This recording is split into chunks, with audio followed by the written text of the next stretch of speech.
Ser bom o suficiente não tem a ver com quanto você tem na sua conta bancária e nem com a sua aparência, mas sim com o quanto você está disposta a abrir o seu coração para se relacionar com o outro, a ter compaixão pelo outro e por você mesma, se aceitando e aceitando o outro como ele é, se relacionando de forma genuína, sem interesse físico ou material. Esse foi o aprendizado que eu obtive ao aplicar o protocolo decodificador de crenças.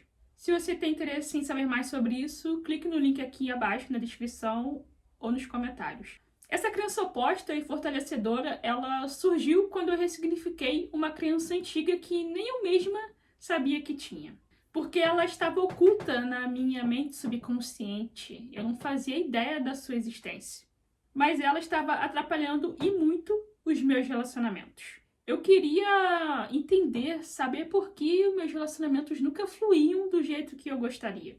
Eu sempre tive dificuldade de me abrir, de confiar, e quando eu confiava, eu quebrava a cara.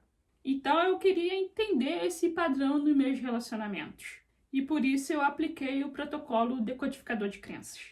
E descobri algo surpreendente no início, mas que depois fez todo sentido para o que estava acontecendo nas minhas relações.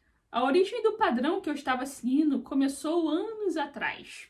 Durante a aplicação do protocolo, enquanto eu estava na linha do tempo para a mudança de crenças, eu tive uma lembrança que nem eu mesma lembrava que existia. E que me revelou uma crença que eu não fazia ideia que eu tinha, que era do eu não sou boa o suficiente para ser amada. Eu lembrei de um passeio na 5ª série para o Terra Encantada. Se você é do Rio de Janeiro e tem mais de 30 anos, você deve lembrar dele. Aquele passeio, ele tinha tudo para dar errado. Naquele dia eu tive aula normalmente no período da manhã e nós iríamos ao parque no período da tarde após a aula. Eu teria um período mais ou menos de 2 horas do término da aula até a saída do ônibus. Aí eu falei, dá tempo de ir em casa, tomar banho, trocar de roupa e almoçar. Só que eu não costumo ser uma pessoa muito ágil. Meu banho costuma ser um pouco demorado. Resultado, eu me atrasei tanto que eu fui correndo na casa da minha tia perguntar se ela poderia me levar de carro. Ela estava ocupada, disse que não podia. Aí eu pensei, nossa, eu vou perder o ônibus. Mas eu tentei mesmo assim, eu saí depressa em direção à escola. Já no final da rua, a minha tia apareceu de carro e falou, entra aí. A minha tia correu pra caramba e quando a gente chegou na rua da escola, o ônibus já tava andando. E igual cena de filme, a minha tia andou com o carro e parou com o carro na frente do ônibus. Ufa, não perdi o ônibus e nem o passeio. Tempo depois que a adrenalina baixou um pouco, eu resolvi mexer na minha bolsa. E quando eu mexi, cadê o meu dinheiro? A minha mãe de manhã, quando eu saí para aula, ela falou, eu vou deixar o dinheiro do passeio guardado aqui. Nós tínhamos um lugar secreto onde ela guardava o dinheiro. Mas como eu tive a minha brilhante ideia de voltar em casa antes do passeio, eu não levei o dinheiro de manhã. Consequência, fui sem R$1 para o Terra Encantada. O ingresso ele já estava comprado, mas eu não tinha dinheiro nem para beber uma água e nem para comprar um lanche. Eu falei pro meu amigo na época o que tinha acontecido e ele só riu da minha cara. E quando nós chegamos no parque, ele sumiu para outro lado. Eu fiquei super chateada com ele, principalmente porque na 5ª série eu achava que ele era o amor da minha vida. Um outro colega percebeu, que eu estava para baixo num parque de diversão e veio me perguntar o que tinha acontecido. E aí eu contei para ele sobre o dinheiro, é claro, Meu amor da 5ª série estava guardado a 7 chaves. Aí esse meu colega falou, Ana, não se preocupe, anda comigo, e o que você precisar, eu pago. E aí eu aceitei dizendo para ele que devolveria o dinheiro na segunda-feira.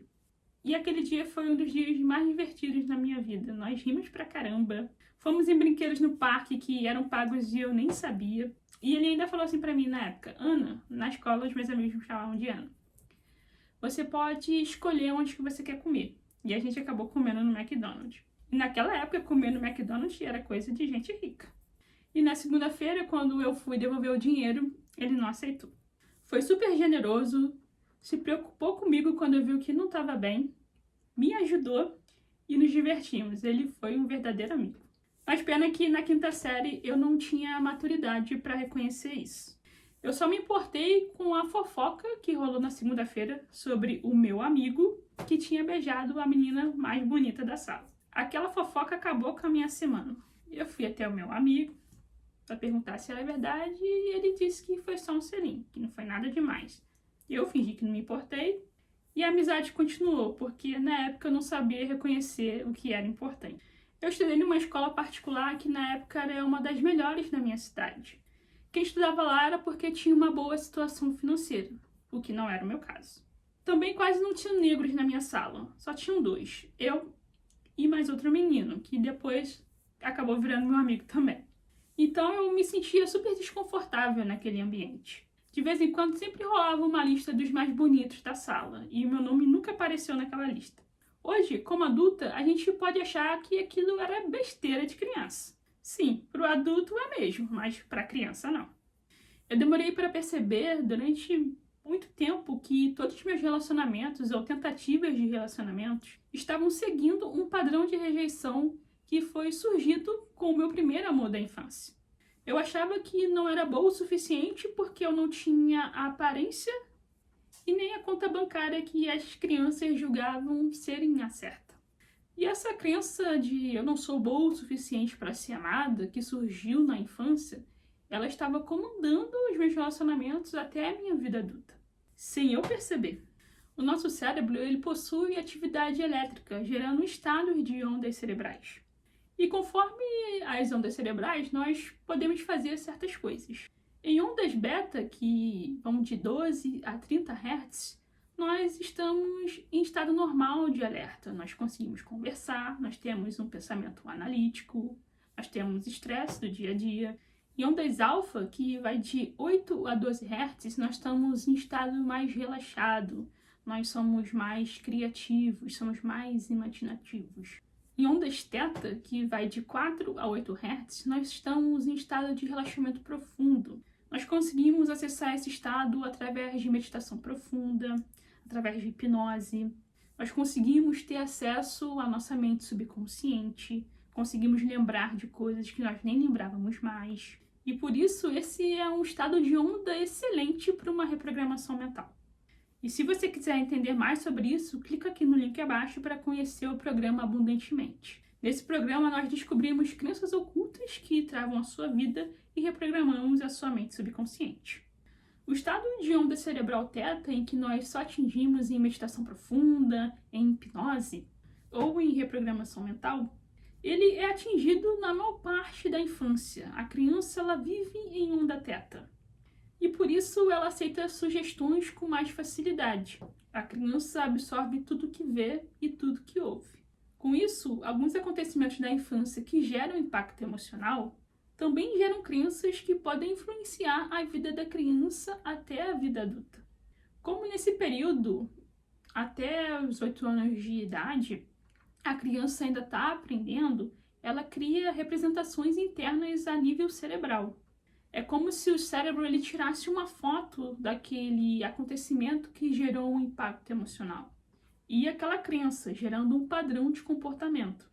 Por exemplo, uma criança que vive presenciando situações de conflito entre os pais, ela pode criar uma representação interna de que relacionamento é conflito, que é briga, que relacionamento é difícil. E pode acabar adotando um padrão de comportamento onde que ela faz tudo que o outro quer, para não ter conflito.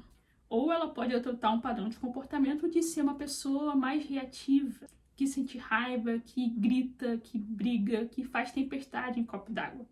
E como ela sempre se comporta assim, ela vai fortalecendo as conexões entre células nervosas que estão relacionadas com esse padrão de comportamento. Com isso, os seus neurônios, que são as células nervosas, precisam de poucos estímulos para se comportar dessa maneira. A representação interna no cérebro dela já está consolidada, já está muito bem definida. E com isso, as células nervosas que representam o autocontrole e equilíbrio, elas vão precisar de um estímulo muito mais forte para essa pessoa se comportar de forma calma, para ela não brigar. E como o cérebro ele quer sempre gastar menos energia, na hora de avaliar a nível cerebral o que gastará menos energia, O princípio de energia está presente em parte nas nossas emoções e, consequentemente, nos nossos comportamentos. Como a pessoa já passou muito tempo fortalecendo a conexão neural da discussão, da briga, da raiva e do conflito, o cérebro escolhe pegar o caminho mais fácil, mesmo que isso torne a vida da pessoa mais difícil. Mesmo que isso faça ela ficar na zona de conforto, em um relacionamento abusivo. Você já passou tanto tempo nesse lugar que a comunicação entre os neurônios do estado indesejado, ela está muito forte. E com isso se comunica com muito mais facilidade, gastando menos energia. E assim você fica nesse lugar, se comportando e colhendo resultados que você não quer mais. É por isso que a ressignificação ela é tão importante. Dar um novo significado, criar uma nova representação interna, é essencial para mudar a área da sua vida, que você quer algo diferente. É essencial para conquistar o resultado que você deseja. Pois ao fazer isso, você está mudando o modo como o seu cérebro funciona e também a sua estrutura cerebral. Para aí sim, você mudar de atitude e de comportamentos. Somente depois que eu reprogramei a minha mente subconsciente, é que eu dei um novo significado para o que aconteceu no Terra Encantada e para minha representação interna sobre relacionamentos.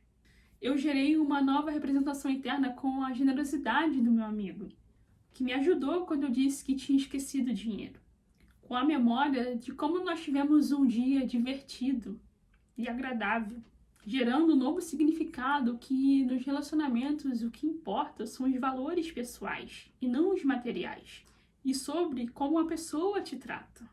Que ser bom o suficiente não tem a ver com a sua aparência e nem com o quanto você tem na conta bancária, mas sim por quanto você está disposta a abrir o seu coração para se relacionar com a outra pessoa, a ter compaixão pelo outro e com você mesmo, se aceitando e aceitando o outro do jeito que é, se relacionando de forma genuína, sem interesse físico ou material.